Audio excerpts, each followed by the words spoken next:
der var for fræk. Men jeg fik så mange klø, at jeg har siden holdt mig væk. Hvorfor går Louise til bal? Hun ved, at det er farligt, hjemmens hun for fæld.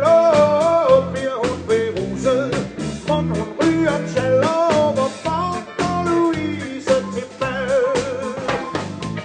Nu går jeg sjældent ud, kun til Sankt Hans.